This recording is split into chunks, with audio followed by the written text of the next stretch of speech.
Hey everybody, welcome to the YouTube Lead Gen Show, hosted by Christina Smallhorn and myself, Malcolm Lawson. Christina and I have generated millions of views on YouTube and earned hundreds of thousands of dollars in commissions from leads we generated off of our real estate YouTube channels. And on this show, we mastermind by using YouTube in our real estate businesses. And today we have a very special guest with us, the one and only Mr. Paul Lycan. Paul, how are you today? Hey, welcome from beautiful Palm Beach County. Yeah, well, Paradise. thanks so much for joining us. I wish we had a applause. Oh yeah, I need like a little button. Golf clap. Golf clap. Yeah. Maybe like a sound effect app or something on my phone. There you go. There you go. Yeah. So Paul, how are you guys today? Good, man. Good. So you've been doing YouTube for a little while now, right? What are you, about a year now? You think? I really started it. I guess I went back, first messed with it, late bloomer to it, like 3 years ago. But I was just kind of doing maybe, hey, here's a house, kind of playing with it. Yeah. And 2 years ago, I really started to see more people doing videos, and I started really trying to craft and get it to work and kind of come up with a concept, which I finally, as you see, I kind of decided that vlogging was going to be my thing. Like, hey, I'm out here today. So yeah, for roughly about 2 years. That's good, man. Yeah, I think seeing other people's videos, it really does help motivate and inspire you, give you some other ideas. And I think that's why we're seeing this space grow so rapidly. It's just from agents masterminding with one another about how to best use this platform. Mm-hmm. Yeah. Oh, definitely. Yeah. I mean, I obviously I watched a lot of Christina's videos and all the different personality changes she did with the different costumes, just all the fun. And I was just like, I love it. It's crazy.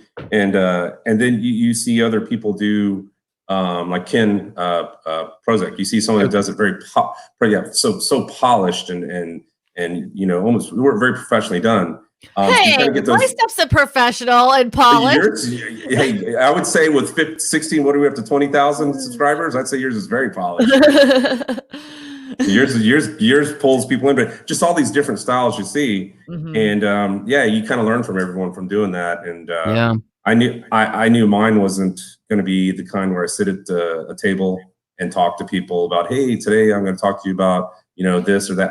I don't do that. First of all, I don't have the backdrop that to do that, and I could get the green screen, but I prefer being outside and vlogging about where I live. Yeah, I mean, that's okay. That's your style. That's exactly right. Christina's got her style. You've got your style, and I mean, you have to be authentic to what resonates with you and what you really enjoy. If you tried to do it like Malcolm, or you tried to do it like me, and you were like pretending to be, people see through that garbage immediately. So you just being you is you're off to a much better start than a lot of people that are trying to pretend to be somebody else. Because I mean, nothing makes me laugh more than when I watch some people, and I'm like, oh my gosh, they sound just like Gary Vee. Like they've obviously been binge watching him for hours because you're literally using his taglines. Right. And I see that. I see a lot of people, because we all kind of sort of, this whole year it's blown up and everyone's in the video, and they see people, and I see people ending their videos a lot just like other people. And people will catch on to that and go, well, you're not being original. Like, just because they say it, you don't need to say it. So I've started, when I did mine, it was always, the end of my line was just, hey, whenever you're in the Palm Beaches, enjoy paradise. That's it. Like, that's me. I'm like, that's what I try to say in every video. I just wanted to try to be myself. So yeah, it's fun. It's challenging. Yeah. I'm going to come up with stuff. I came up with my tagline from my clients. I did a Facebook post, and I said, and then I also inboxed them on their messenger, and I said, when you had experience with me, what was the experience that you had? Like, what would you do? What would you say in 3 words? And a lot of people were like, oh, I felt like you were, really funny and passionate and all these other things. But that's how I came up with, because the thing that kept coming up is like, I felt like you really cared. I felt like, I was a real person to you. I wasn't just a number. And that's why I end all of my videos. I say my name, and then I say, and I tell you all this because you matter. Because because they do, people do matter to me. So I like that. You remember it too. Yeah. Yeah. That is easy to remember. And that's kind of resonates with them. Again, I try to be very casual with mine as well. I don't have a really hard call to action. I just say, you know, hey, if you're thinking about moving here, I'd love to have a conversation with you. Try to make that barrier to entry as low as possible. Like, hey, I just want to have a conversation. Let's just talk, see how I can help you out. Not, you know, hey, if you want to buy right now, give me a call right now. Yeah. The only when you're about to list, make sure you call me. You know, like bleh. Yeah. I think hey, list with lichens. yeah. Exactly. And it never got me anywhere. So yeah, no. I think social media in general and the consumer in general is moving towards authenticity. Right. And we have to reflect that in our marketing. It's even marketing. You know, you look at de Blasio, his marketing is memes. He's paying people to make memes about him. And it's just moving towards authenticity. And I think having a less polished look to your videos can sometimes be an advantage because people think it's just really you. You're just a local guy just showing videos of what it's really like to live in Palm Beach. Yeah, I don't think you need to do all this polished stuff.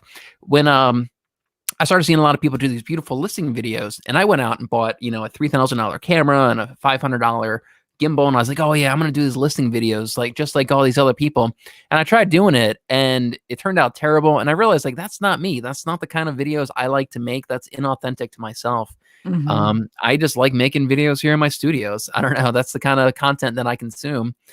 So Paul, do you watch a lot of vlogs? Do you watch like a lot of Casey Neistat? Is he kind of a big inspiration for you? Yeah, so I'm 54. So for me, YouTube was like, hey, I want to see a cool Scorpions old video or stuff. I never really messed with it when everyone was growing up with it. And a lot of the people, you know, a lot of the younger agents, they were brought into the world with social media. So I never really was into YouTube. But once I went onto it one day, I started watching vlogs. I saw it started from Instagram, and I saw this traveling vlog called The Endless Adventure, these two kids. And I watched them. I went back and watched them from day one, from like 2015. And I watch them every week now. And it's like really cool and exciting. So then when that led me to Casey. Well, once I saw Casey, I was like an addict. I literally was sitting in my house at night. My wife's going like, you're addicted. What are you watching? But then she watched some of his stuff and she goes, oh, he's really good. I said, yeah. So, and I know Christine, I know in person, he might not. No, I mean, he's very talented. I'm not saying that at all. No, not at all. Yeah. Not even remotely. I just was disappointed when I saw him in person. I was like, wait. I got to hear the story. I've not heard the story how you met Casey Neistat.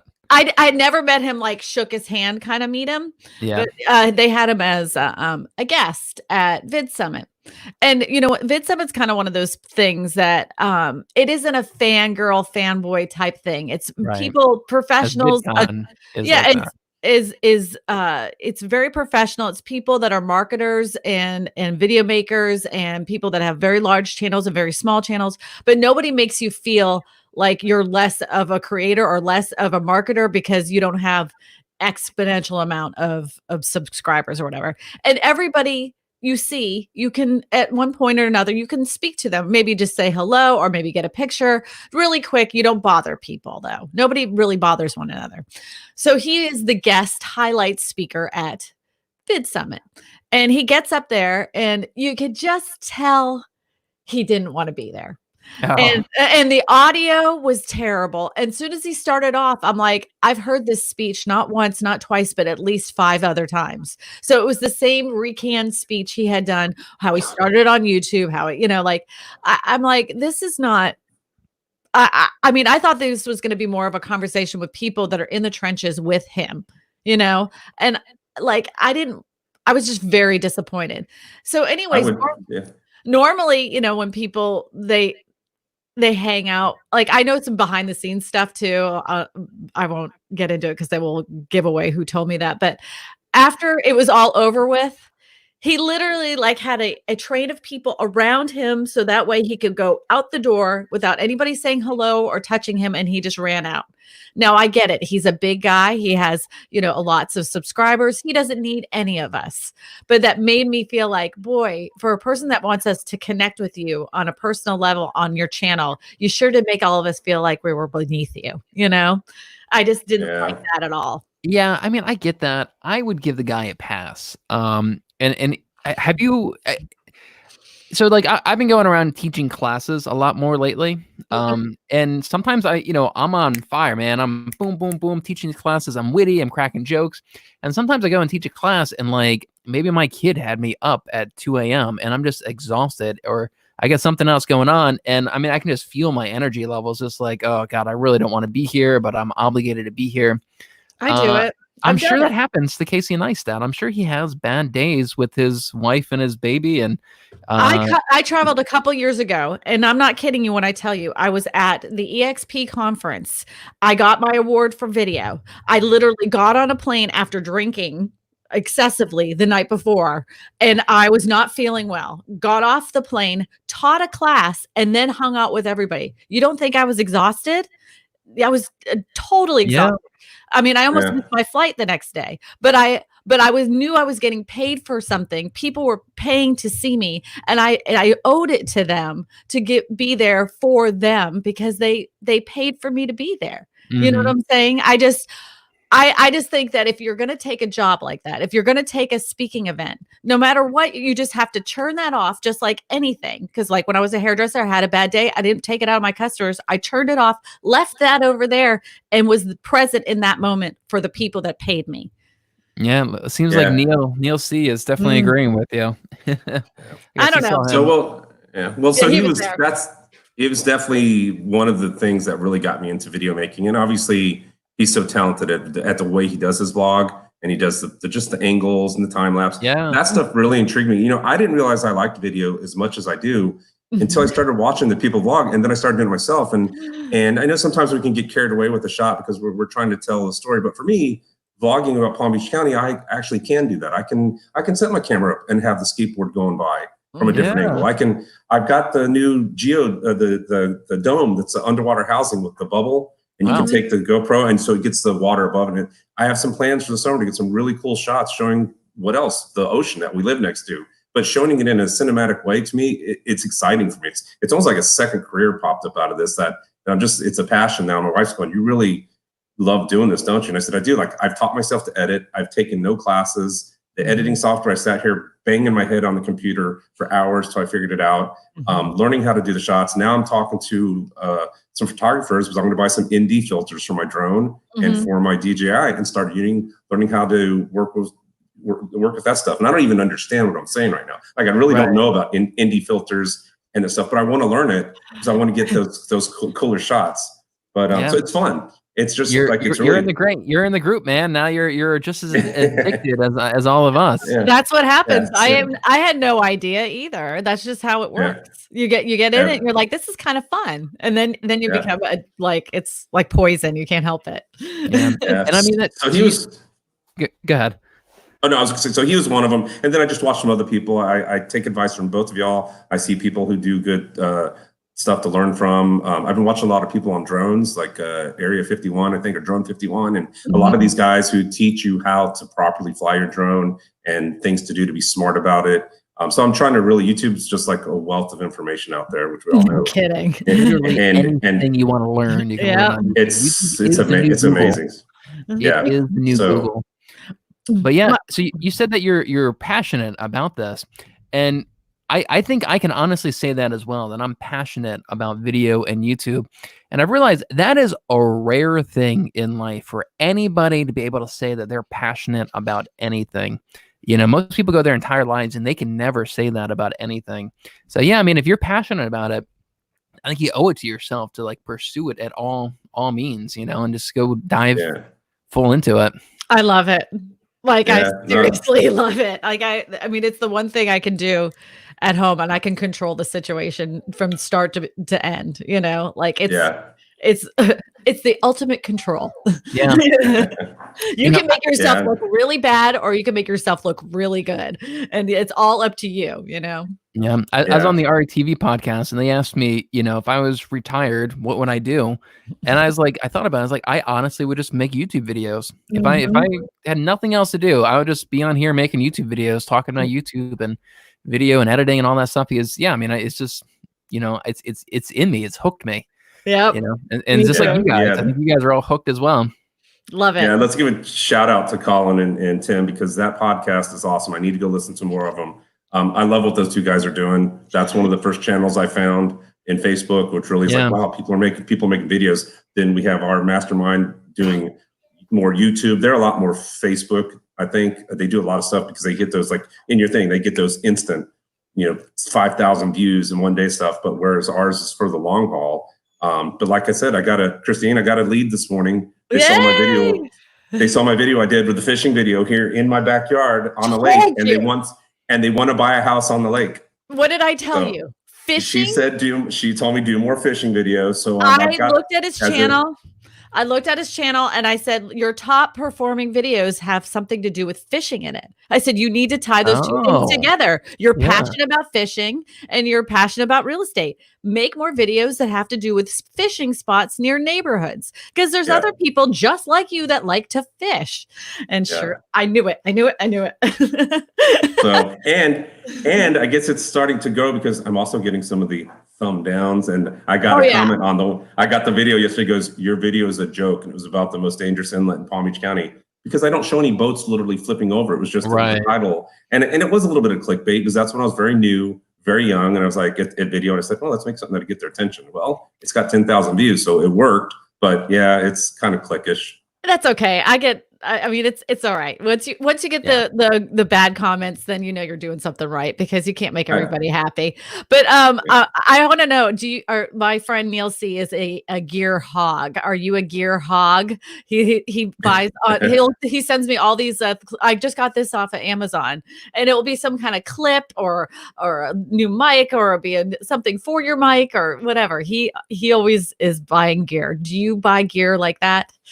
I've got a wish list on Amazon about this long, of stuff. So I haven't gone to the fancy camera yet. So I'm still an action camera guy. So I went from using the Samsung, which did really well for a while, but it just wasn't good for facing you type of videos, because it used to pulse in and out when you put it in selfie mode. Gotcha. So I got that. So I went to a GoPro Hero 5, but it didn't have stability, but it was really good for getting some great action shots. And then I upgraded to the DJI Osmo Action, which I absolutely love. It takes fantastic shots. For an action camera, it's really great quality. And it's got some really cool slow-mo features in it. So, and then I have the GorillaPod and a mic mini, Rode mic that I use. But I need a light, because I know when I start going into maybe doing some homes, I got some listings coming up, I should have a better light on it. So I've seen the Cube light, which is real cool. Oh, cool. Yeah. And I got the drone. You have a drone? You have the little baby drone. Hold on a second. Is that the Maverick Mini? Yeah, it's super cute. I have lights. Well, I didn't get the mini. And the mini's been having, funny enough, I watched a video last night, and sorry, Brad, but he can attest to this. Those things they can't fight the wind. If you go near an ocean and saw another video, it doesn't have enough power to come back against some of the winds, especially when they're higher up. And so I have the Mavic Air, which it's still small, but it works real well. And it's funny because my wife's been watching me fly it over the lake, and I'm like this. Please don't fall in the, you're like, there's $1,000. Please don't go into the lake, but you just have to get used to it. So I got to take my. I got the DJI drone 3. I forget what I got. It's like a 3-4-year-old drone now, and I never really use it because it's kind of a pain in the neck to lug around. I got a great big case for it, and I have to do all this stuff to set it up, and I always forget to charge the batteries. I'm really considering buying one of these smaller drones just for the convenience, just to be able to stick that in my book bag and just whip it out and fly it like that. We have the Mavic Zoom. It's so small. Yeah. Oh, that's cool. Yeah, that's a nice one. You probably have a Phantom, is what you're probably talking about, Malcolm. Yeah. Big and white. Yeah. Yep. Phantom 3 or something like that.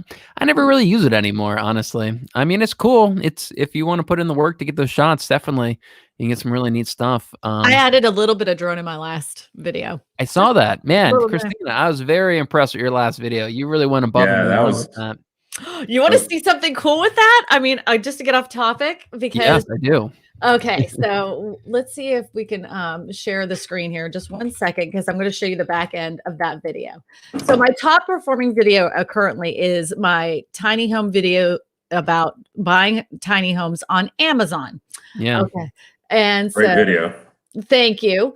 Thank you very much. Let's see, Chrome and YouTube. You got to make sure you get the right tab, because I made that mistake on the live stream before. Uh-oh. Okay. Hey, Malcolm, you could take that drone and fly it over the shipyards. I'm sure the Navy won't mind. No, yeah, sure not. Yeah. So this video at this point, with my tiny home video, it was over at 3,000 views. Now this current video is at 6,400 views currently. Wow. So it's doubled my last one. It's just super exciting. I've already gained, this is delayed by a day. So it says currently, I've gotten four subscribers. So that will go up, but my traffic is from browse. I know you want to know that. So that's what you want. Yeah. But look at that. Like, this is that gray line at the bottom. That's my typical amount that I get for a video, around this time. This is the blue line for this particular video. And how many days is it? Less than 2? Yeah, I put it out Tuesday night. Yeah, that's fantastic. That's exactly what you want. I mean, it may keep going up like that. It may go up even higher. And you're getting that browse traffic, which is definitely what you want to go after. Oh, and I want to talk real quick about your click-through rate. So I don't know if you guys know this, but your click-through rate, your impressions will change constantly. 1 minute it will be 4.9, the next then it will go 5.2. Sometimes it will be as high as 6.7. I've had my click-through rate go all the way to 7.8, but it changes all the time. Yeah. So if you're having a video that's taking off like this, even though the click-through rate is only 4.9, let it go. Let it just continue. After 7 days, if the video starts to decline, then change your thumbnail. But don't when it's doing this, don't do a thing. So scroll down a little bit. Mm-hmm. That's the one that I like to see right there. Those real-time views and the traffic. So suggested videos 4%. Wow, so that's almost entirely browse. What is it? 84% browse? Yeah, 84.8. Can you see how many people are subscribed versus non-subscribers yet? You may not be able to see that just yet, actually. No, it's not new, and it's not been out long enough. But that's fantastic. Is that when I showed you? That's killer. I just changed the thumbnail, Christine, on my video, moving to Boynton Beach, because it was just a boring video, boring thumbnail. But Malcolm said it had a pretty good click-through rate at 6.9%. That's good. But I have some that are 7.4%. 7.8%, and they have 400 views on it. So I don't know, it's like, yeah.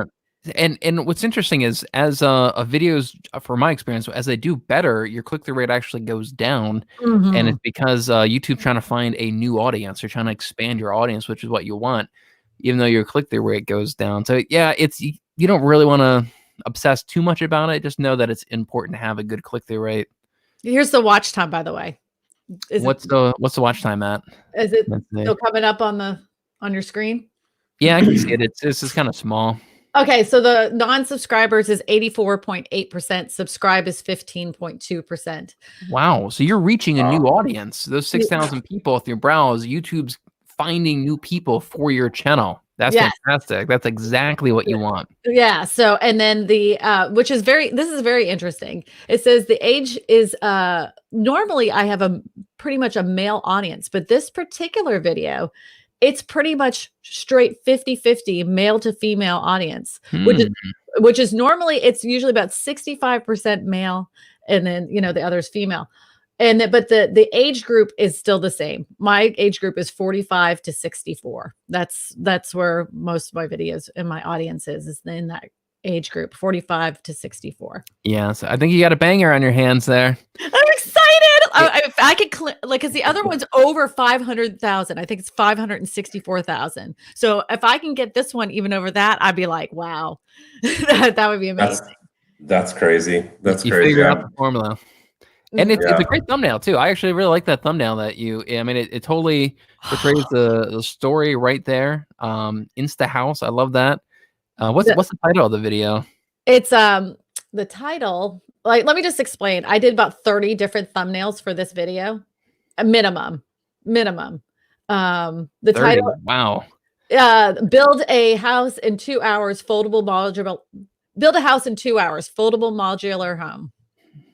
Yeah. I mean, that's pretty catchy. Build a house in 2 hours. Like, anybody would be interested in seeing that. That's such a broad thing, and it's so like, what? Like, anybody would be interested in seeing that, not just people looking to buy or sell a house or anything like that. it's a catchy type of video that you're scrolling through. If you're sitting there scrolling through stuff and you come across that, you're going to be like, oh, this is cool. Like who of us hasn't been there and we're going, oh, what is this about? I got to click on that. That's what that video does. These are all your variations. Yeah, this is like several different variations, and there's more than that. Yeah, I believe it. I was just constantly tweaking and putting it in groups. I have several different groups I'm a part of, so it's just like I had to.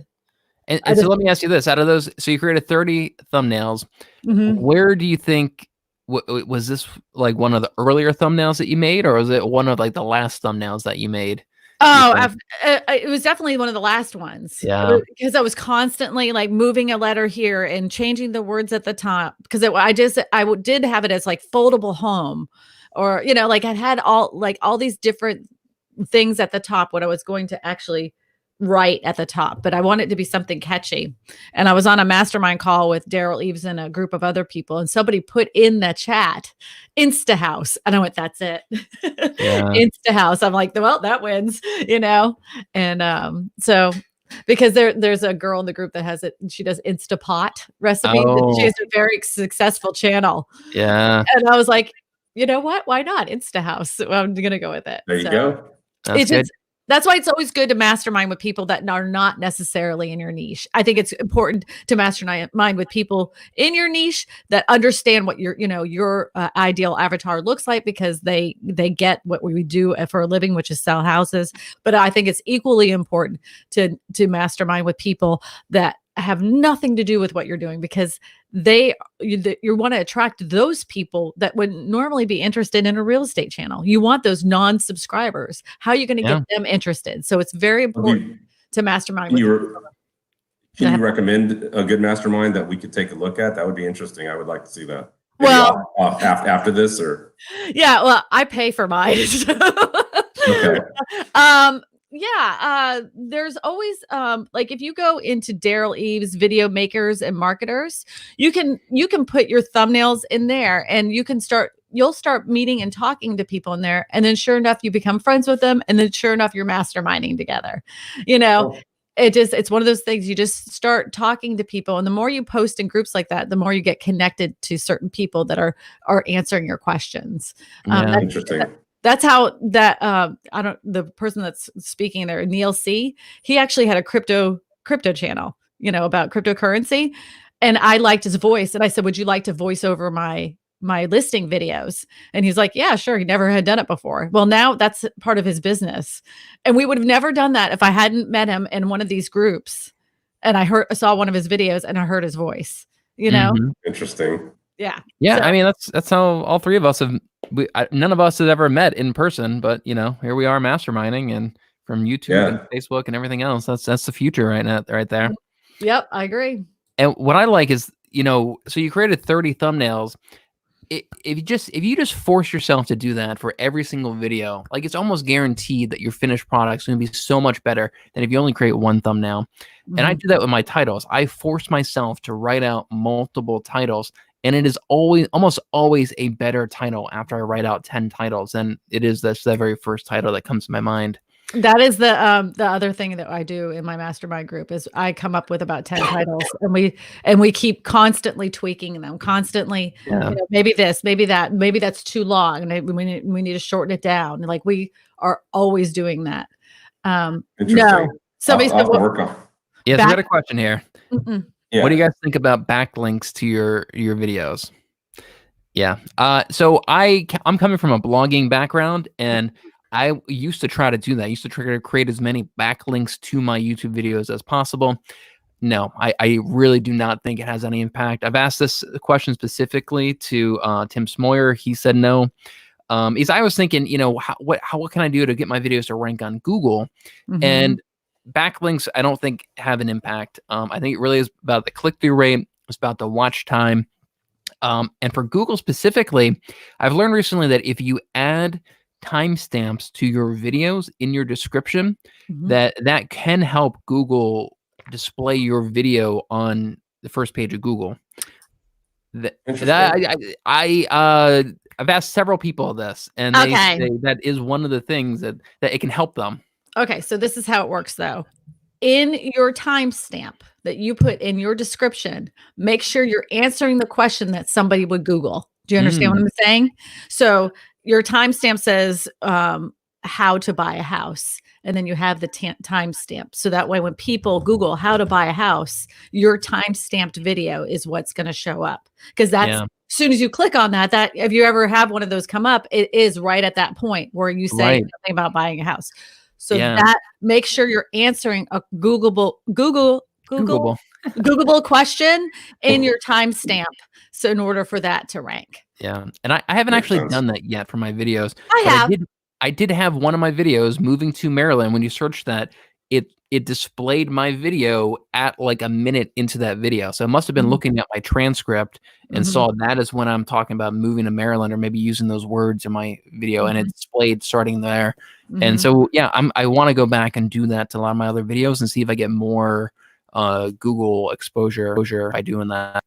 It's a very small thing. That's not, you should be really focused on click-through rate, audience retention, making your hook. And your hook at the beginning. Do you know that? And that was the hook. Hold on. I'll sorry, Paul. I'll just go ahead. The hook on my video. Here. Yeah, the hook on my video that I just did, I literally spent a half a day on. I was constantly, I had done it. It was a minute and a half, way too long. Then I got it, like I kept messing with it. I sent it to these groups. I'm like, I need it to be catchy. And they're like, well, put your face in the screen real quick and then come back real quick and do another shot here and make sure you do this. Like there's so many different shots in that beginning hook. Right. The hook was just as important as the thumbnail and the title, like I spent just as much time on the hook as I did those other two aspects. I believe it. I'm focusing on that as well. Like I'll go in some of these other groups and I've recorded like, hey, what do you guys think of this as a hook for my video? I'm getting feedback from people. And I think you're right. I think the hook, that opening 10 seconds may be just as important as a great thumbnail and as a good title. That's really interesting. That may be. So let me pull up your video. Let's see what your hook is. It's all over the place. It's like if you have seizures, don't watch because it's. I mean, that's good. You got to keep their attention. All right, let's see what it is here. You're gonna get a house here in this spot in front of a factory in less than 24 hours. Say what? Basically, you can have a house like delivered to you in no time flat. By the time it gets there, you could go out to lunch and have your house built for you. You're gonna be learning more about Boxable and how they are able to do this and how incredibly cost-effective it is. So what kind of homes are these? I mean, we know of the traditional stick-built homes, and we know about manufactured homes, and we know about modular homes, but what the heck do these fall under? Because they travel on the road, and I don't know, I'll have them explain it to you. These things read like stereo instructions. The way we look at I love that so much. Wow. You put so much effort into that opening 30 seconds of that video. That was multiple locations, drone shots, multiple. That must have been how many cuts was that? That must have been like 20 cuts in the first 30 seconds of that video. I know. I don't know. I was all over the place. But it grabs you. That's one of the things. Yeah, the hook. That's one of the things I learned from watching the other YouTubers. Like you've got to grab their attention, and then just pull them in right there. So I actually when I start to make a video, I always think, what are you going to do that's going to grab their attention? Yeah, 100%. And I mean, what I loved it, that wasn't just a verbal hook. That was a visual hook as well. Yeah. You're showing and you're demonstrating just like you have to do with your thumbnails. Yeah, I 100%. I think that the hook or the hook is just as important as the title and the thumbnail nowadays. I have to say though, like, and Malcolm and I learned a lesson by doing a tiny home video in our office. People do not want to hear us talk. We both did it at the same time too. Yep. And you know what they want to see? It's the freaking house. They don't want to see you. They don't want to hear you talk about tiny homes. They want to see the house. So I learned a lesson by that. I have to be in a house in order for those to work. Yeah. And I mean, here's the thing. You could have taken that same interview. Like what most people would do is they would take the Zoom call you did like this and just upload it as normal. And that video would get 20 views. Nothing. It would not perform at all. No. It's just a video like this of two people talking. But you took that and then you spiced it up a lot and added in a lot of B-roll. I love when you're coming out of the cabinets and you're all this other crazy stuff around the counters just to mix it up. So, I mean, like, yeah, you probably have 100 different shots that you added to that one Skype interview, which is really, really cool. Just trying to make it interesting. I mean, like, I don't know. And I was very fortunate. I have 2 local builders here that when I call them and say, can I use a couple of your homes for a video? They're like, yeah, go ahead. They don't even care. They don't even care. They just like whatever you want to do. Yeah. So, and I feature them a lot in my videos. They know they get like free advertisement from me. So that's smart. Yeah, it's keeping. That's the one thing learning about like the different shots. That's when I was looking at some of my analytics, learning from y'all is that my watch time isn't very good. Like the channel's growing, but the watch time isn't as strong as I need it to be. So I really need to do a lot of things. For one, I got to cut my intro shorter. My intro, I know it's way too long. I made that intro and I thought, okay, I made it. I need to cut it down. I think Karen even said it should be like 5 seconds, 6 seconds. Paul, listen to me. Listen to me. And I'm telling you the God honest truth. Get rid of the stupid intro. You don't even need it. There's no reason. It's a vlog and they're wanting to have a personal connection. And the minute you throw up that intro, it breaks that feeling, that connection that towards you. Get rid of it. So just do a catch and then roll right into it. Yeah, just get like I didn't do. There's no intro in that video that you just saw. Yeah, I don't do intros anymore either. Just get rid of it. There's no reason. Yeah. It's stupid. It's one of those silly things that people have in their mind that makes their video look more professional and polished, and it really doesn't. It's kind of like a passé thing. People did it a few years ago. It's no longer a thing. Just get rid of it. People don't want to care. The subscribe, just like you said about subscribe. Don't tell them. They obviously know whether to subscribe. You don't have to tell them to subscribe. That's still kind of up for debate. I don't ask them anymore. I don't. I don't know. I'm thinking about throwing it back in there. I mean, I see Daryl Eves doing it. I kind of thought about it too. I think if you do it correctly, I just haven't figured out how to. Yeah, I don't know how to add that in there where it doesn't seem like I'm like, hey, make sure you hit the subscribe button and don't forget to turn on the notification bell. It's right over here. Well, what I see is a lot of the big YouTubers, they don't even say it. They just have the little thing that pops up. Right. And they see That's it. what I like that.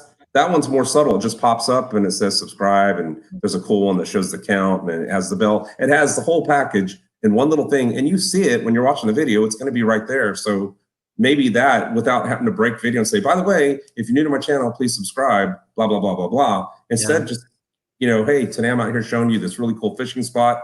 Bing, pops up, click it. I mean, if I could have one that showed a guy fishing and hit the subscribe button, that would be cool, but I don't know how to create stuff like that. So keep it simple. Yeah. So we got Brad McCullough in the house. He says this is turning into his favorite weekly live stream. Oh, Brad, thanks. And he says he's got a question about live streaming, but he hasn't asked the question yet. Oh, maybe he's dreaming it up. He's trying to formulate it in his mind. Yeah, so we're using StreamYard for live streaming. That's what we're using right now, the software here. I also use Zoom. I use Zoom as well. Do you know how to live stream from Zoom to Facebook? I have not figured that out yet. I have not sat down, but I know it's possible. People do it all the time, but I haven't done it yet. And then the other thing is that what I love about Zoom is that was how I recorded that live stream that I posted on Tuesday. I was able to record that whole interview. That was a real thing. Somebody asked me if I staged that to make it look like an interview. I was like, no, no, that was really like, he's in Las Vegas. I'm not traveling to Las Vegas. Yeah. So, they're great. I like recording with them. So I think I'm going to be able to do more of those type of videos. I may try to switch us over to Zoom for this. So like when I'm looking at this right now, I think the quality looks fine, but I know when this is live streaming to Facebook, my quality looks like a potato, and I think it's my upload speeds, unfortunately. Yes. And then the only way I know how to save this is to go on to Facebook and save that Facebook video. And so if I do it in Zoom, I think I can record it directly from the Zoom platform instead of relying on the video quality. Correct. So I got to fool around with that. When you figure it out, let me know, because I'd like to be able to do that. Yeah. So in your video, that guy mentioned that he was going to some big builder convention to display his Insta House things. You remember that? Yes. What was that convention called? Do you remember? It was like it was a manufactured home convention.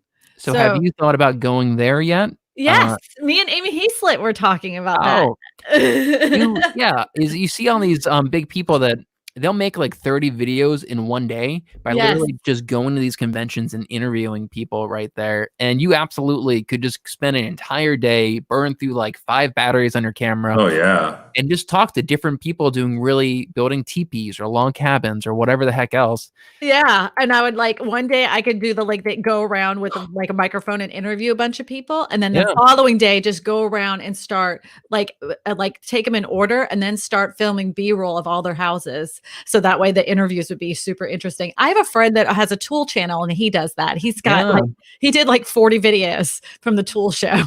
I mean, I never thought about that we could have that potential in a real estate niche. I was always like, what would you go to? Like real estate conventions? But that building convention that guy was talking about, displaying his Insta homes, I bet you there's a lot of cool stuff there.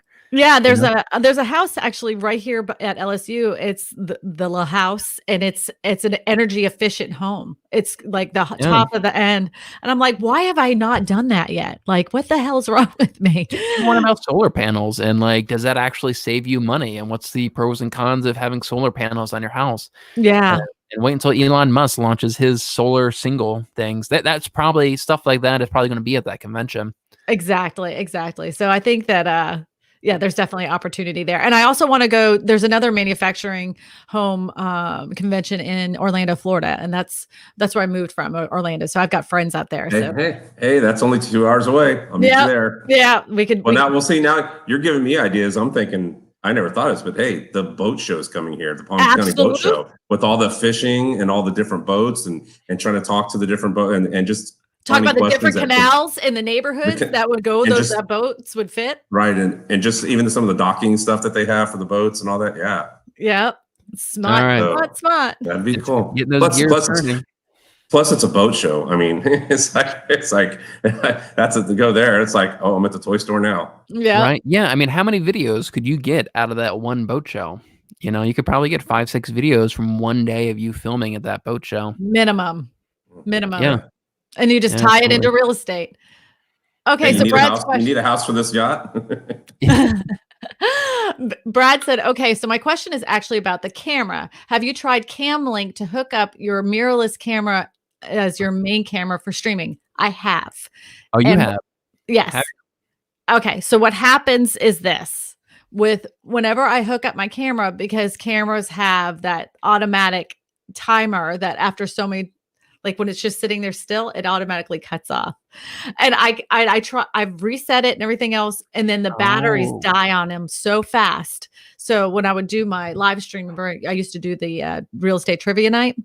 Yeah. So I tried that and then the battery kept dying, so I kept trying to switch out the batteries. It was annoying. It just wasn't for me. I just like this. This is a Logitech 9 C9 whatever 20. I don't remember. Yeah. So right now I'm just using the one on my MacBook. I bought the Logitech, whatever the latest one was, and the color grading was all off. My white balance and like the saturation looked really goofy, and I couldn't get it right. And I gave up on that. And I realized that my quality doesn't look that great because of my upload speeds. But to Brad's point, so I've got the same camera that he has, the Sony A7 III. And what's cool is you can plug this in, so it's providing power to this while you're like recording stuff.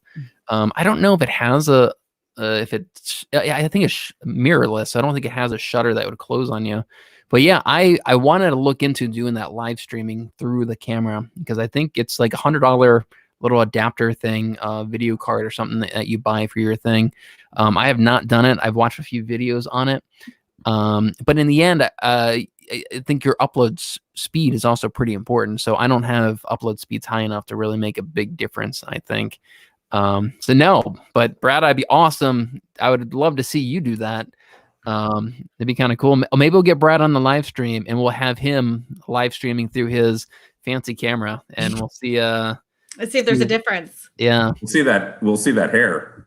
No, there's no issues with the streaming quality, but you do have to make sure that your upload speed is very good. Make sure your upload speed is very good so you get that nice crisp quality.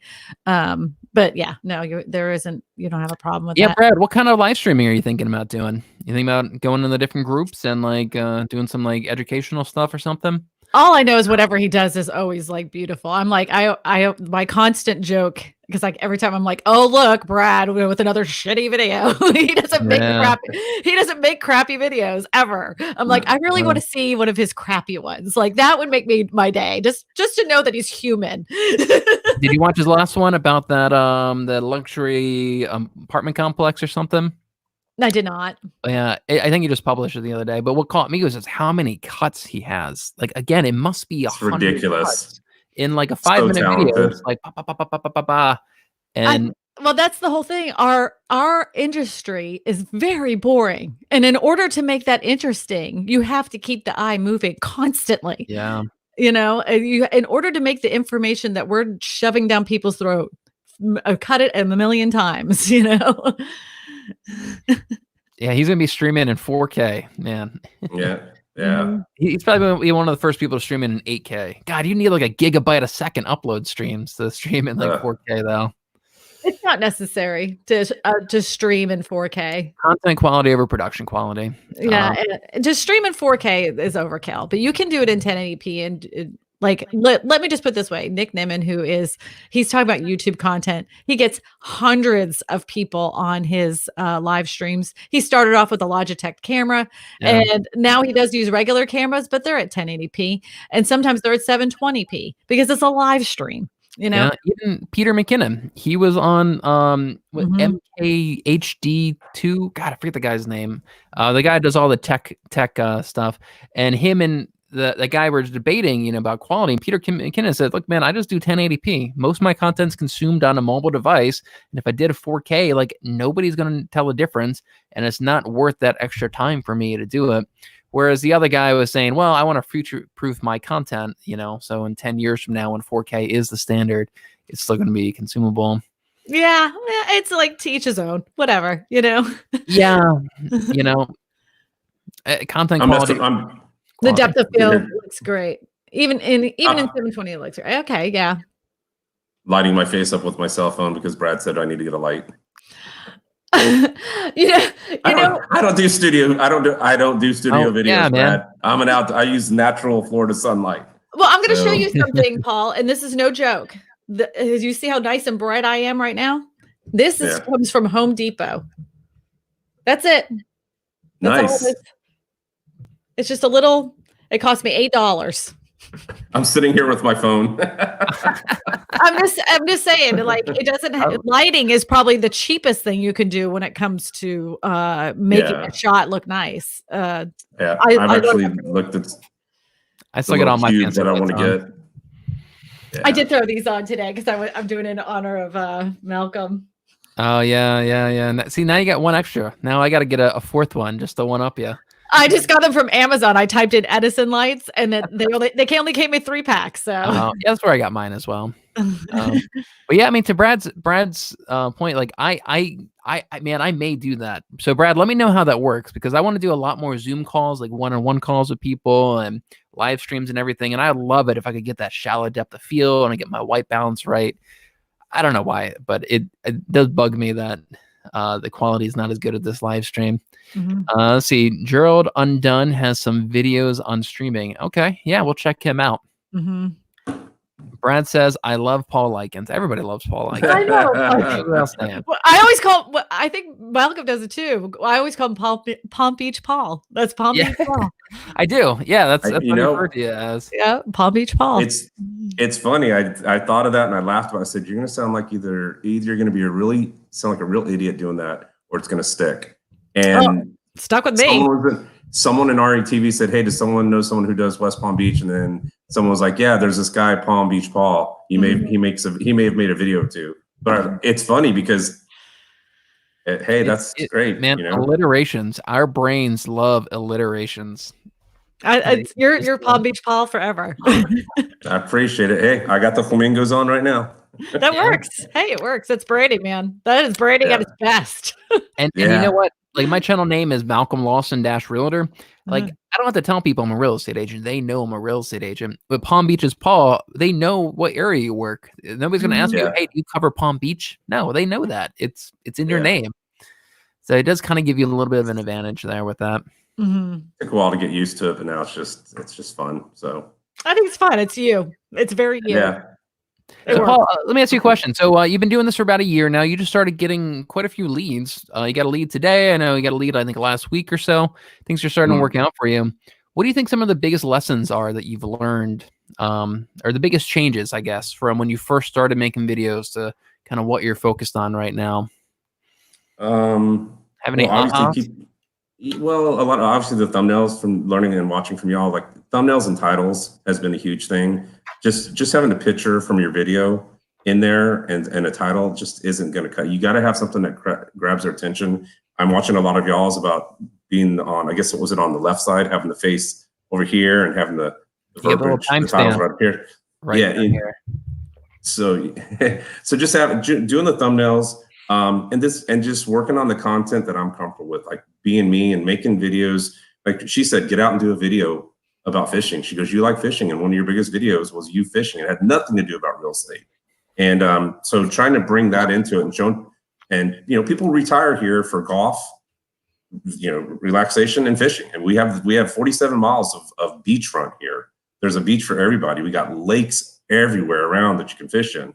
So showing that, and I connect easy with those people. So I think I learned that was a lot, learning that, but also just, the content that you create, being consistent with it, make it, get it out there every week, and make it something that's exciting. Like my watch time is not that good right now, so I really need to work on that. So, but like she said, get rid of the 17-minute intro, Paul Likens flash like that. Do a hook really? And roll right into it. So I'm excited to try and get rid of that and see what happens. Yeah. At least try it for a few videos. And what you can do in your analytics is you can actually go in and you can do groups. So you could look at your last 5 videos without the 10-second intro and compare that to the 5 videos before that with the 10-second intro, and see if your watch time increased, if your audience retention increased, all that stuff. And that's how you really A/B test this stuff, is that you need to do it on multiple videos and group videos and compare them that way.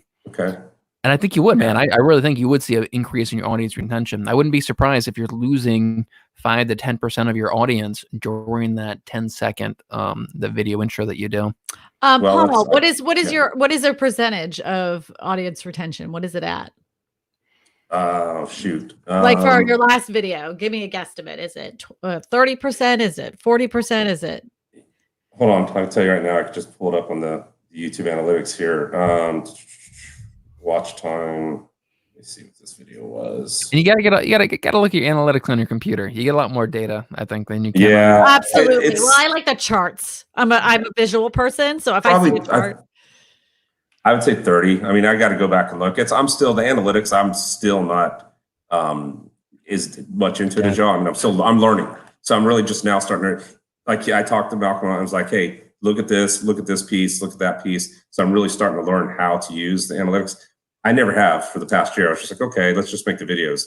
Then I started to realize that's foolish. You've got to see where the people are watching and when they're leaving, and what videos they're liking. So now I'm seeing which videos that people are liking. I'm watching which videos they're clicking on after, because I always use the 2 end videos at the end of a video to go watch this. Yeah. So just kind of a lot of the stuff I'm learning on the analytics. Still very new to me. So I can't even really. I still have not grasped everything that needs to be known about analytics. That's one of the, sometimes when people are talking to me about that, even Daryl Eves, when he starts talking about it, I'm like, but I don't understand. I don't, why are we doing this again? I don't get it. What?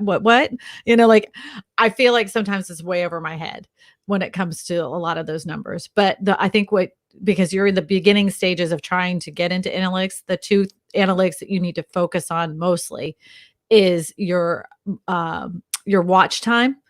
See how people are coming in and going off. And if you see like a line and then you see a spike and it goes back down, they're rewinding that spot. So you want to make sure that when they're going to that particular spot, what was it that you did that made people want to hear it again or listen again? One of the things that I do and it does, and it happens every single time. I always have a little tiny spike if I just fast forward a clip, like just for a brief second, where it looks like I'm running down the stairs really fast, and you can see a little tiny spike that people go, "What was that? Did she run down really fast?" And they'll rewind that little spot. You know, it's funny. Malcolm and I were talking about one of my videos. We're looking at it, and it was the opposite. It was why people were dropping off. And it was my video about moving to Boynton Beach, which, by the way, he just told me ranked on page 1 of Google. When you search Google, I'm on page 1 now, which I'm like, free advertisement. Thank you. For moving to this beach. You need to make another video about the same thing, but make it better. Yeah. I said did you? Well, there you go. Exactly. Great make minds. more videos. But one of the things I said, when I walk into one of the microbreweries and I talk about the place, you just saw it drop. It's almost like I lost them there. Like maybe they thought the video was over, or they didn't care about beer. I don't know what it was. Okay, so really what was the title of the video? Moving to Boynton Beach. Okay, like if I was saying moving to Boynton Beach, and then immediately the next scene is you walking into a brewery, I would be like, it wasn't. Okay, that's what I was asking. It was in the middle as I showed him walking through Boynton Beach. I went to the beach. I showed him the beach and stuff. I come back. There's a scene where I kind of pull in my car. I get out of the car. I walk into the microbrewery, and I'm talking about, one of my things that I really like about Boynton Beach is we've got this great brewery district. If you like that, it's just a really fun and interesting place to be. So, and it just kind of dropped. You don't have drinkers. Don't show alcohol ever again. Oh. Yeah, maybe that's the trend that you got to pick up on. Your age group does not drink. Don't show alcohol again. Yeah, and that's very possible. Yeah, they could be older folks, could be Christians or Mormons or something. Yeah, they just like beer, or they don't like beer. Yeah, beer's not their thing. Yeah, so. don't show alcohol. I would be really interested to see what the beginning of your videos look like. And when you have that 10-second video intro, I mean, if you're losing 10% of your audience there, let's look at it. Yeah, so do you know how to pull it up? You're on your computer, right? So, yeah. Yeah. So maybe open up another tab, and in that tab, go and look at your Google YouTube account, and then go to analytics. Yeah. Hold on 1 second. Let me go into that. And then do I do share screen with y'all? Mm-hmm. Yeah. Do you see that option somewhere in the bottom? Yeah. Hold on a second. If not, we can pull it up. Let's see it. Hey, Christina, so what does Daryl Eves say about like watch time versus viewer percentage watched? Does he say which one he thinks is most important? That's one of those ones that I don't understand what he's saying. That's what I still haven't figured it out. Like I'm like, I don't understand. I got to go back and go through that part of the course because I really don't understand. I got to take his course. Okay, click on that one that says go to analytics. You scroll down just a smidge on this particular video, your last upload. Right? Oh, you mean here? Yeah. So scroll down just a smidgen. Go to analytics. Click that button. Okay. Yeah. Okay, all right, let's scroll down just you gained 2 subscribers from this. Scroll down a little bit. Just a little bit further. A little bit further. 30%. Okay, so you're losing people. Look right at the beginning. So click on that see more underneath of that. Yeah. So look, in like the first 30 seconds, you're losing half the people. Mm-hmm. Yeah. And scroll down. Yeah. So just scroll down. Yep. Look where the drop off is. We're right at that 30-second mark because you run that intro and people are like, just don't care. So that first, so right about there, the first 20 seconds, you lose almost half of the viewers. And so what that means, and what's great is you can go back and see exactly what you're doing in that first 20 seconds. So I tell you what, fast forward to where the video branded intro ends. Like when does that stop? And I bet you that's probably right around when you could play the video if you had to. Yeah, well, go ahead and play it. I don't care. Yeah, we just play it. All right, hold on. 6. Did it pause? There we go. And I bet you after that stops, you'll see in your audience retention, people stop abandoning your video as fast. Like they're always abandoning your video. Like even in our research, it's just constantly. All right, so 23 seconds. Yeah. So, right there, it starts leveling off a little bit. Yep. 50% of my audience was lost. Because wow. Interesting. So can you imagine if you just started right with the best content and just kept going with that good content? Ditch the intro. They're silly anyway. Anything else in this analytics we should look at? Yeah. Even TV shows don't have really intros anymore. They're actually a good like couple minutes in before they ever put in any kind of like intro, you know? Yeah. So What I can else? go back to, how about you want to look at the best video? Sure. Yeah, let's take a look at one of your better ones. Or maybe even see. that moving to Delray Beach one that's ranking Just hit the channel dashboard up here at the top. on the left. On the left. Yep. Yep. And then click videos.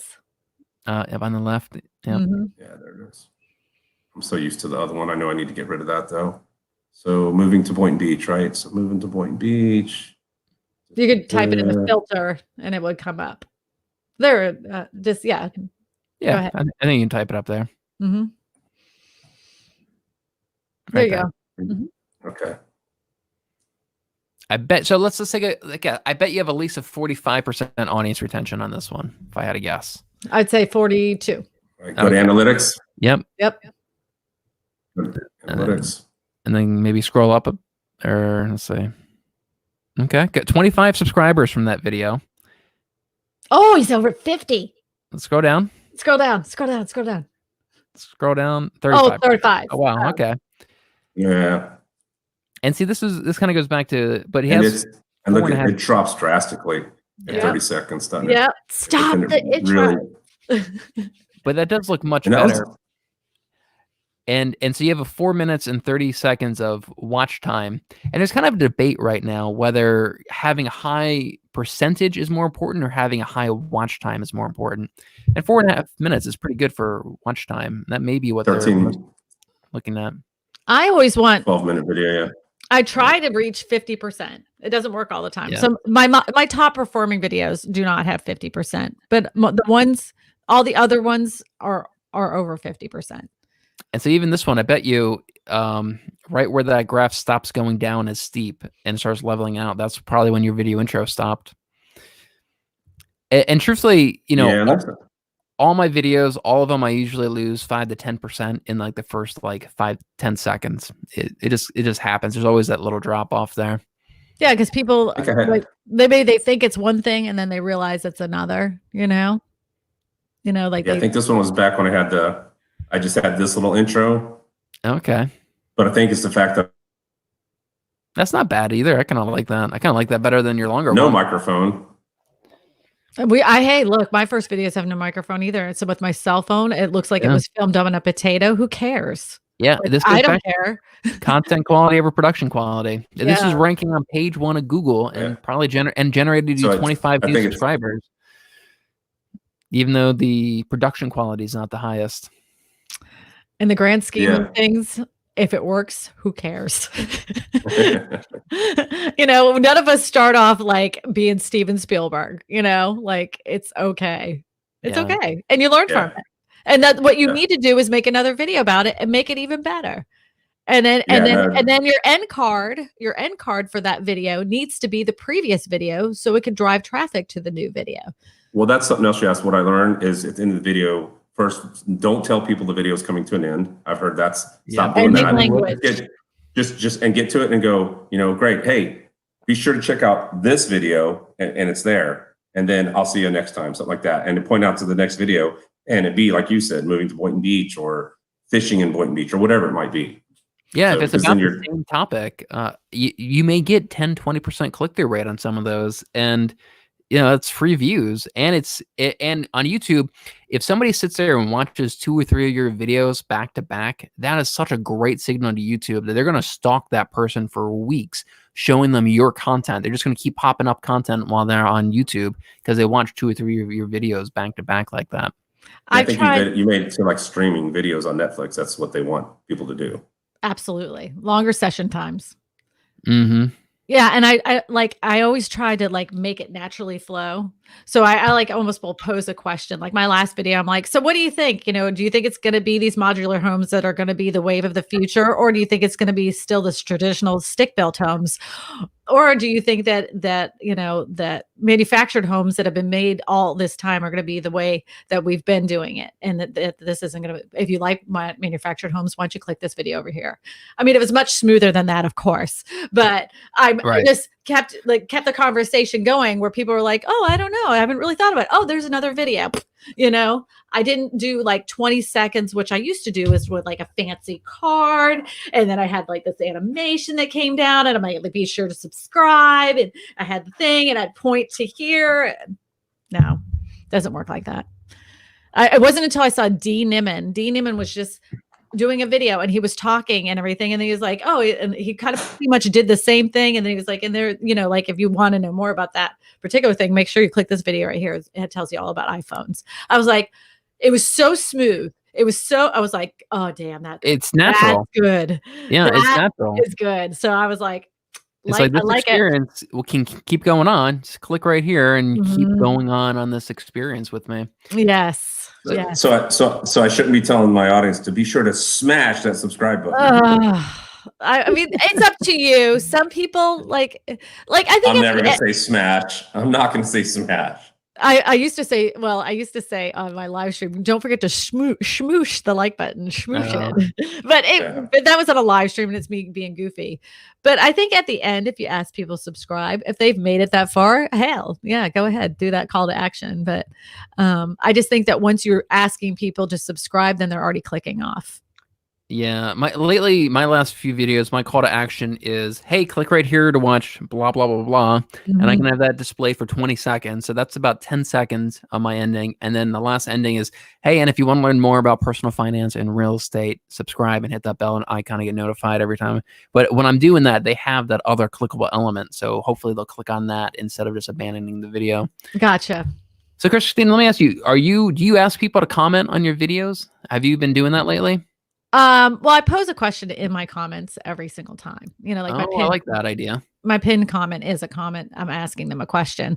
And then I don't ask them to comment. I just ask them a question. I don't say, make sure to put it in the comment section. I used to do that, but I just will say, well, what do you think? What's your opinion? What's your, but I don't say, what's your opinion? Make sure you put that in the comment section so I can answer your questions or, I don't do that. I recently had an aha moment. I stopped asking questions. And the reason why is because the majority of reviews are on mobile devices. That's just majority YouTube views. And on mobile devices, if you're watching a video like this, in order to get to the comment section, first you have to scroll by all the stories, and then you have to scroll by 15 different videos before you ever even get to the comment section.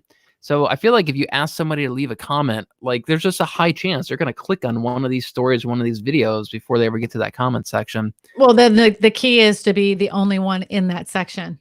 Make sure you get your stuff. That could help. Yeah. Recommend it as much as possible. And so, like I said, it's at the end. So right. It feels like that natural language. Yeah, it may not be as big of a deal.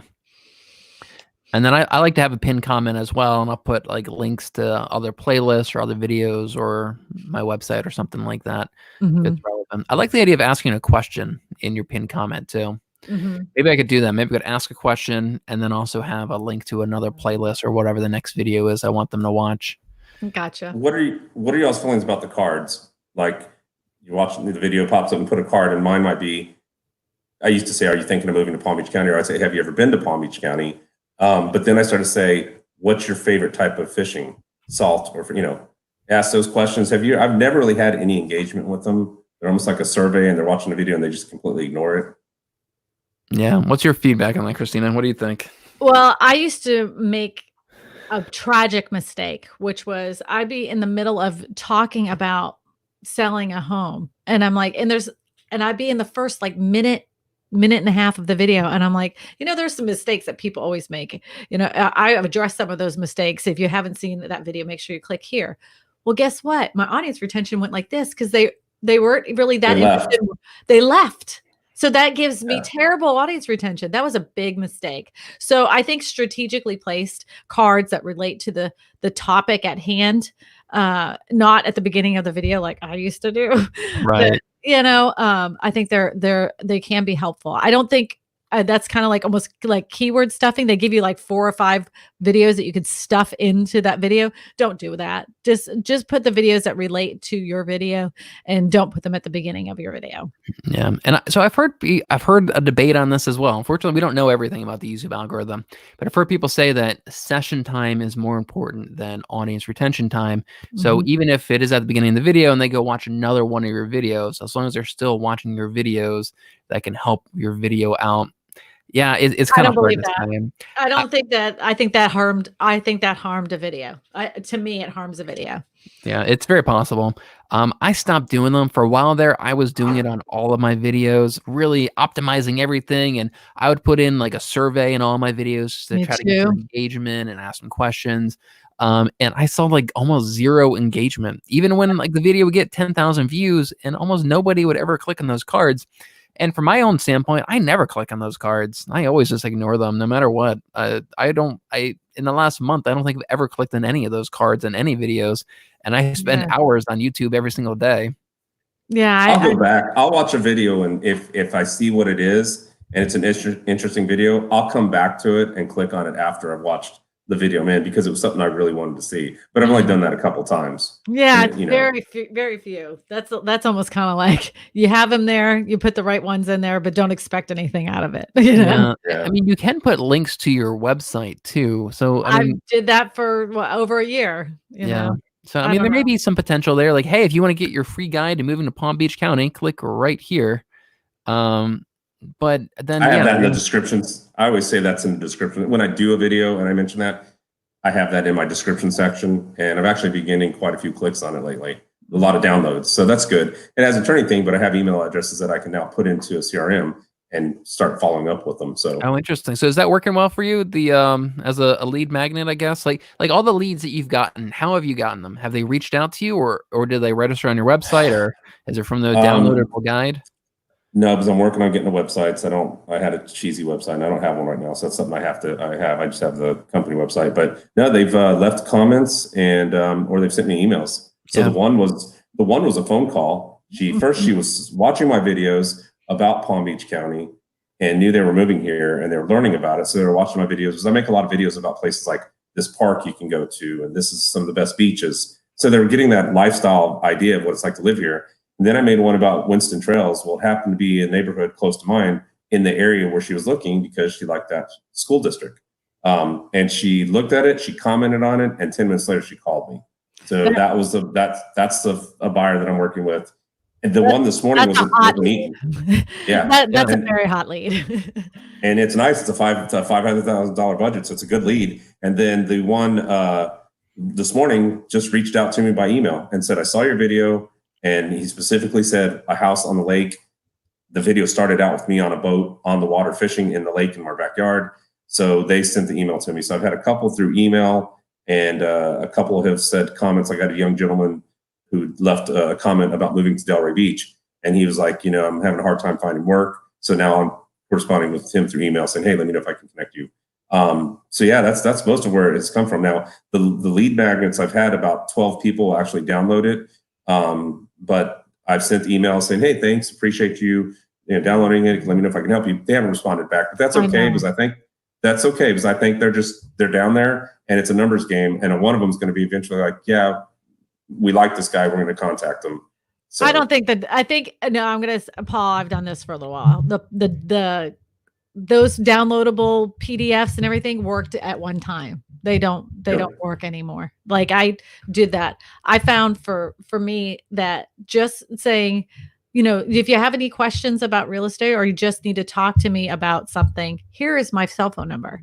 They call you, they're your friend. They physically took the action to type out your phone number. That is 100% a warm lead if they take the time to email you. And I do have a lead magnet. So I say, if you want to look at homes here in the Baton Rouge area, click this link, and it automatically registers them as soon as they start looking at houses.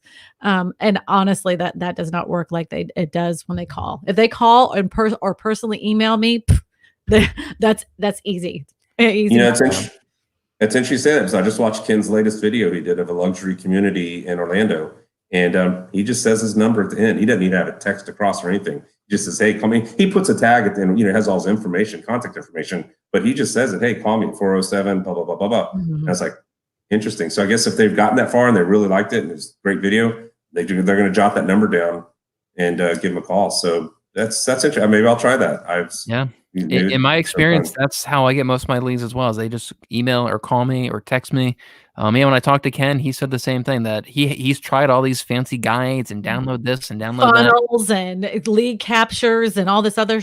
No, it's all hogwash. And it can also hurt the performance of your video. Absolutely. If 10% of the people are leaving YouTube to go to your website, YouTube's going to see that. 10% of the viewers are ending their session time on YouTube after watching Paul's video. Let's not rank Paul's video anymore. Let's not show it to anybody else. I remember y'all talking about that. Yeah. It's all that stuff is fancy, and it seems fancy, but people don't like the feeling that they're being fooled or tricked. So when you say it's a free PDF and they have to type in their email, they're like, oh, screw that. They get angry about it. I know I do. Whenever somebody says, oh, you can download this, but I want your email address, I'm like, that's a bait and switch. Yeah. I have thought about, there's things where you can like text a number to get a free guide. I've thought about doing something like that. So I'm still having a lead magnet, but I'm still keeping them on YouTube. I don't know. That may be too complicated again. And at least with that, you'd get their phone number. Salesy. I don't know. Honestly, just, hey, call me. I'd love to have a conversation with you. I think that's better than any guide. Having a conversation. I just met you, and this is crazy. Yeah. And then now I do have that other model I'm working on where I send people to my Facebook group, and then I can get in a one-on-one conversation with them. And I have had a lot of success with that. But you're still human in that response. Yeah. It's not like click here, bait switch here. It's, here's this about this group, and that information in the group is exactly what you said it was. There's no, and then you reached out to him on a human level. Look, I just saw that you started the group. If you want anything, and you leave it at that. You're not being pushy and you're not being slimy. You're just saying, and they still are allowed to be a part of the group, whether they're talking to you as a real estate agent or not. Yeah. They could completely ignore me. Like, that's the value proposition is, hey, here's a group. You can talk to local agents and I'm there if you want to talk to me. If not, then okay. We're good. I've had a lot of success with that model. That works. So smart. How much time we have? There's no time limit. You got a time? You gotta pick up your kid today? No, I just was going to do it first. I got to let my puppy out. She's been whining to go pee for about the past 15 minutes. So either we can continue. Let me go let her out real quick. Okay. We can talk for hours. I know we have a YouTube addiction. So I think we might. There we go. That's a little bit more what I'm used to. Yeah, I definitely want to look into live streaming using the other thing, the Zoom. I have Zoom. I've been paying for Zoom. I think it's a good service. It does have a little thing with the if the one person's internet is bad, it kind of gives that. Do you remember Max Headroom? Remember Max Headroom? Oh yeah. Okay, so we'll do that sometimes. So if you're going to do that, make sure you're not doing it over Wi-Fi. Make sure you're hardwired. That's what I'm doing. My Wi-Fi router is like in downstairs in another room. I may need to get a repeater or something. Yeah, so I'm paying $20 a month for this thing, but I got it so I could also live stream to my YouTube channel for this. But when you do that, you can't go back and then edit the description, tags, and titles of that live stream that's saved on your YouTube, and I can't go back and edit the thumbnail or anything either. And I can't set all that when I do the live stream in the group and on Facebook. So I may just do the live stream here, download it, upload it to YouTube or something. I don't know. But anyway, what's your next video? So I have this, I think I'm going to, I have a conundrum. I have, okay. So I don't normally, when I do versus videos, like one compared to the other, I do versus sales price. But I'm thinking I want to do a mobile home versus a modular home and comparing the two differences, I think.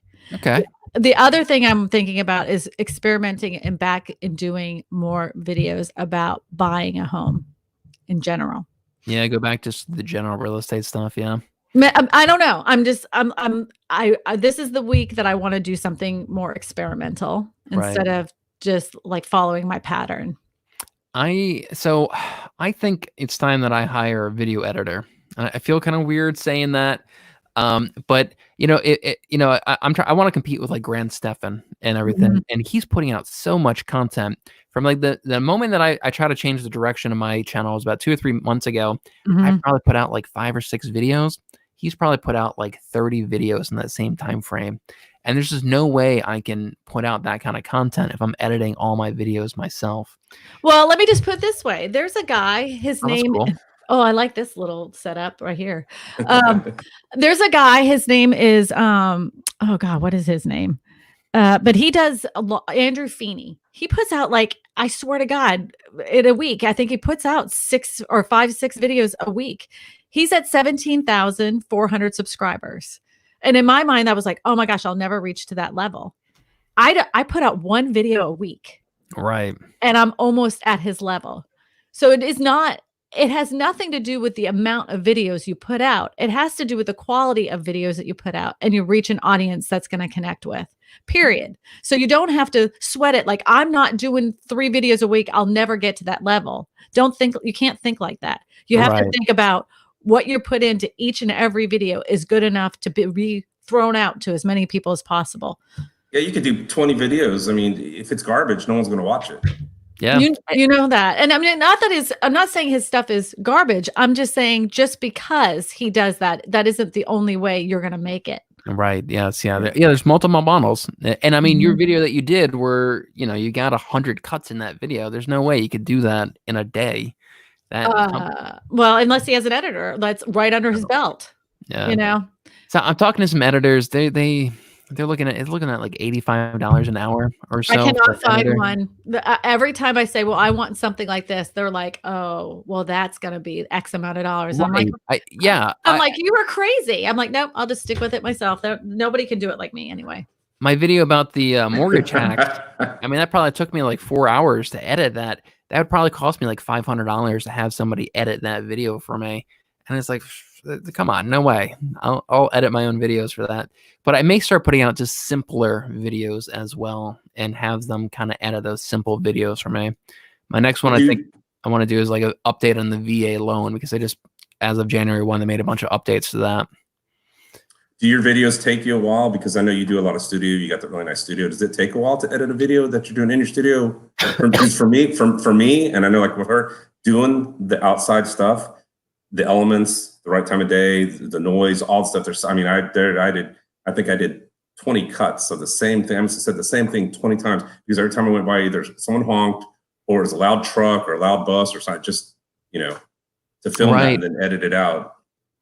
It kind of depends on how fancy I want to get. I made a video the other day where I was able to come up with the idea, research it, write a script, film it, and edit it all in one day. And that's the one I did about the coronavirus and how it's going to impact the real estate market. And that one is a pretty simple, just bunch of jump cuts and 1 or 2 title elements.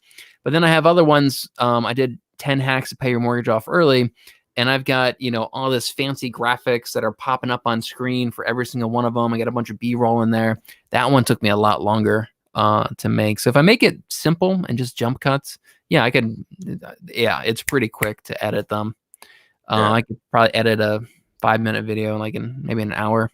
Like that one, I had 30 minutes of raw footage and I chopped that down to 5 minutes just because I was doing so many takes on that. Yeah, I've gotten pretty quick at the editing process. The hardest thing I think is finishing up, polishing it up. And for me, a lot of it's I want my videos to music. I think music's a huge part, especially when I'm doing a vlog. For your style videos, I think it is big. So finding the right song choice and making that flow with it and stuff. And then I haven't got to talented as some of these people that I see where they have the video pop to the beat. I know it's a lot of cutting. I've tried that once and literally one little section of like a 10 seconds and you're like, I was 2 hours. Right. To go with the drumming. And I'm a drummer. I got rhythm, but that's. So. Yeah, for your style of videos, I mean, the music is almost a character in the video. Like it's just as important. For the kind of stuff that I do, it's just background music. I just play some piano music in the background, and it's just kind of. What I hear is they've done studies, and that having some high tempo music behind your video will help keep people watching your videos longer. It'll increase your audience retention and help keep them interested in your videos. So I do like to play some music in my videos. Yeah, I mean, like you said, I'm sort of selling a story. Like, here's where we're going in Palm Beach County today. It's an adventure, so you want to have some upbeat music, and you're showing it. I will say one of the coolest things that's happened to me since I started making videos was learning to share through Reddit.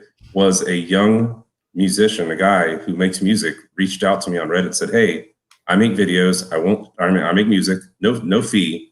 Just please promote my music, and you can share it with me." I was like, serious? And so I've used his music in like 2 or 3 of my videos now.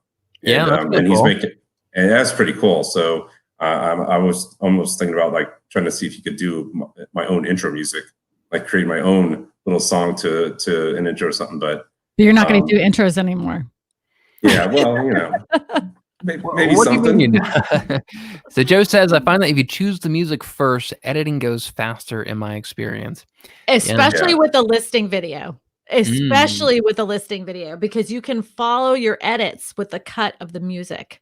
So like as you're doing like a shot of the living room, it drops at a beat and then it switches over. That's very smart. Yeah, Brad McCall is a great example of that. Well, he's a freaking again, he's never made a shitty video ever. He's not human. Nope. I wonder how long it takes him to edit Cyborg videos. Oh, it's probably like, it takes me like 4 hours. I whip it out before I go to bed at night. It's my way of relaxing. It's probably I mean, I will say, like, it is a skill, and you get quicker and you get faster and better at editing, over time. The more videos you make, the better you get at it. If I do it fast, I feel like I did it wrong. So I'm always like tweaking and adding and like all like, I heard something, I saw something. There's a frame there that looked a little dark, like I end up going nuts. Nothing. I mean, any video, I could spend another hour really fine tuning and tweaking it, but at some point you got to say like, okay, this is good enough. I've done that. I don't need another hour of me adding graphics and fancy stuff and color grading each and every single cut. Like people, even from the user watching it, they don't really notice a lot of that smaller minutia that we focus on.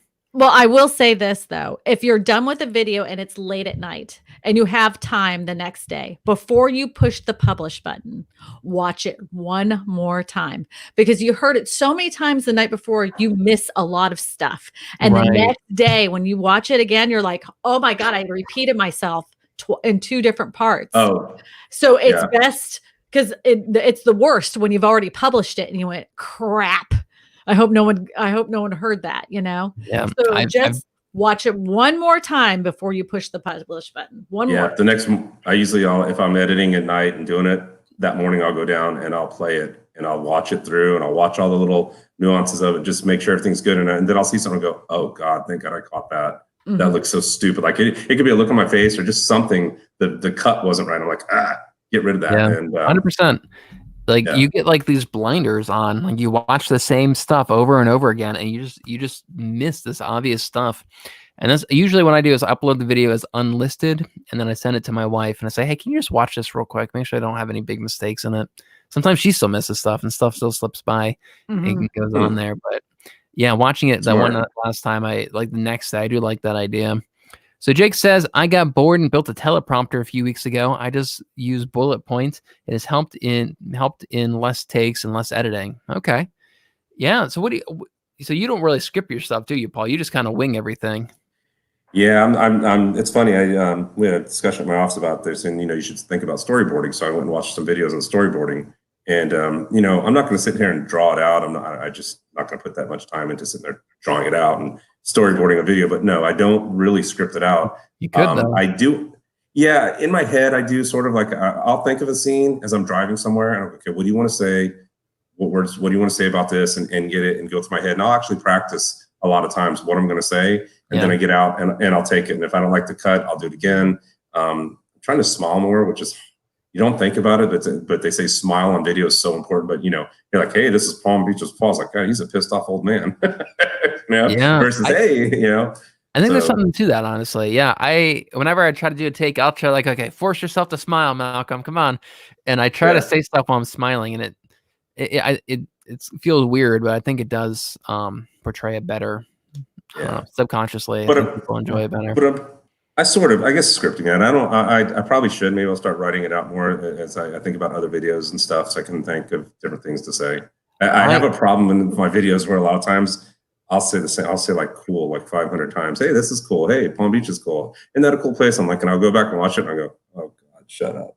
Yeah, I do that sometimes too, unfortunately. And a lot of times you can cut those out and like hide that cut with some B-roll. And I do that all the time. Yeah, I'll edit out me saying something, a word too many times, and I'll just play some B-roll so you can't see that cut in the shot. Oh, another trick. You have a long pause, or you go just that's when you zoom the camera in and then you zoom the camera out. Right. Zoom the camera in and then you zoom the camera over here. And then crop. The crop cut or something. Yeah, and then it seems intentional, but it is intentional because you're trying to get rid of the O's and ums and the B that went up your nose and everything else. Yeah, and you're hiding your cuts with that stuff. Oh, absolutely. Yeah, I'm quite amazed when I see some people and they're so smooth when they're doing their videos. And like you said, I don't. I'm pretty much, hey, let's go. We got the camera. Let's go out. We got the idea. Malcolm's the best at it. Like, honest to God, every time I hear him, I'm like, there was no pause at all. You just, because a lot of times as I'm talking, I know exactly what I want to say. And then I just keep talking and talking because I'm making sure that I'm talking to the camera. And then all of a sudden I'm like, I have no idea what I was talking about anymore. What was that next line? Right. What was I talking about? Because I was trying so hard to control my voice that I didn't talk fast because I'm trying to work on how slowly I pace myself when I talk. And then the other thing is like, so I'm working on those things, making sure it sounds correctly. So I'm 2 sentences in and go, I have no idea what the hell I was saying. Like I have to pause it. Or that's where the cut is. Malcolm, do you have a prompter when you're doing yours? No, I've been scripting out my stuff a lot more though lately. Yeah. So I've seen some people get into video and they're like, well, I want to do this all in one take. I don't want to have any cuts. And I think no, it's complete opposite. Like jump cuts are okay in your videos. And I have them all throughout my videos. Usually what I do is I have been writing more scripts lately, and I know how to write it now where it's in conversational English. I write like how I speak. And I think a lot of people, when they first start scripting out, they don't script it like how they naturally speak. And I think that's where it comes off very inauthentic. But I usually I'll read a sentence, and then I more or less try to say that sentence again on the video. And I'll just do one cut, one take of me saying one sentence. And then I'll cut it, I'll read the other sentence, and I'll do the other sentence. And if I can, I'll try to hide those cuts by doing a crop cut, like where I crop in or crop out, or have some B-roll to try to hide those cuts. And a lot of times I just don't. A lot of times I just have jump cut, jump cut, jump cut, jump cut. And I also make sure I edit out all the little pauses between those cuts. You know, if you have a take and then there's a little bit of a pause before you start speaking again, it just sounds very weird and kind of takes people out. So I make sure to edit those as close to when I start speaking as possible. But I have actually been scripting a lot more lately, just because I've been doing a lot more like numbers and facts and stuff like that in my videos. But back, a year ago, I was just making bullet points just to make sure I don't forget to talk about something. And then I just kind of naturally just kind of wing it like I'm doing right now. But yeah, teleprompter, I don't really need a teleprompter. I don't really see the value in it because I will sometimes say a sentence 3-4 times before I really get the right inflection and tonality that I want. Yeah. Also. Yeah. I do that too. I mean, sometimes I definitely say a word too many times. I did a video about tiny homes and I said tiny homes like 5 times within like 20 seconds. And somebody commented, like, are you doing that to try to optimize for that search term? I was like, no. Oh, I saw that. Yeah. That is a thing people do. They call it spamming your dialogue. Oh, yeah. I mean, wow. Because it reads your transcriptions. So. And I've heard of people going into their transcripts and trying to type in keywords in their transcripts as well, trying to stuff keywords in there. That's too much. That's too much time. No, yeah, Google's smart, man. Don't try to outsmart them. Yeah. The thing is that as much as you try to game the system like that, who actually determines who's got a winning video, it's not Google, it's the people watching. So stop trying to do all that nonsense and try to make your videos something that people want to watch. Yeah, I agree with that. They're just setting up a framework and then they're just monitoring what people are doing. And you have to optimize for the human being.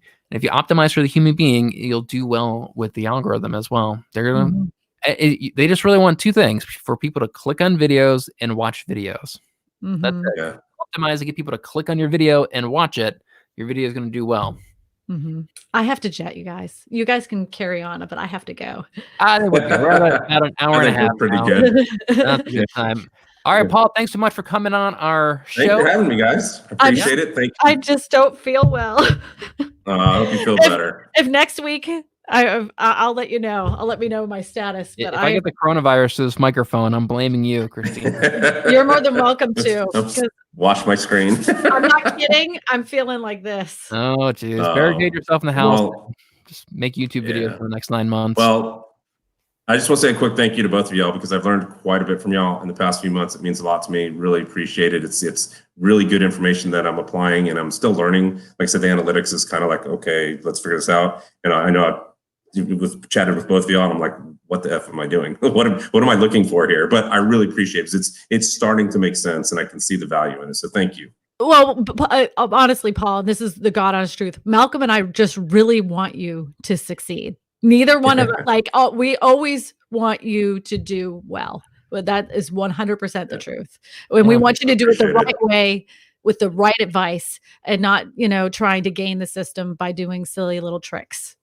That's it. I appreciate it. You're like 90% there. It's just those fine-tuned little tweaks that you got to make. And it seems like it's working for you already. You're getting some leads from it now, which is fantastic. That's what we'll see. Goal is. So who cares? I've got the one video I'm working on, so I'm going to cut the intro out, which is great because it wouldn't fit this video I was working anyway. So we'll see how that works. And we'll roll with that and we'll take a look at it. You're right. 17 seconds of there goes a subscriber, there goes a subscriber. They're all jumping ship. Half your viewers. Half the viewers. It's like the Hindenburg. It's like they're leaving. Jump ship. So yeah. We've all been feel there. better. I know because the intros look so fancy and they could be so pretty and they got the cool music. You're like, this is cool. I know. Oh, yeah. I'm skateboard. I'm cool. I used to make them. I made intros for people and send them to them. I've made hundreds for people for free. I liked making them. I enjoyed making them, but I mean, go take a pill. Go get some water. Get some soup. Don't touch anybody. Yeah, I'm achy. I don't feel like any chest congestion. I don't feel any of that. I just feel achy, and I felt that way since last night. Oh man, don't shake any hands. No. Yeah. For the next 9 months. All right, guys. All right. So all right, everybody. Bye, everybody. Later. See you later. Bye. Bye. Bye. Boom.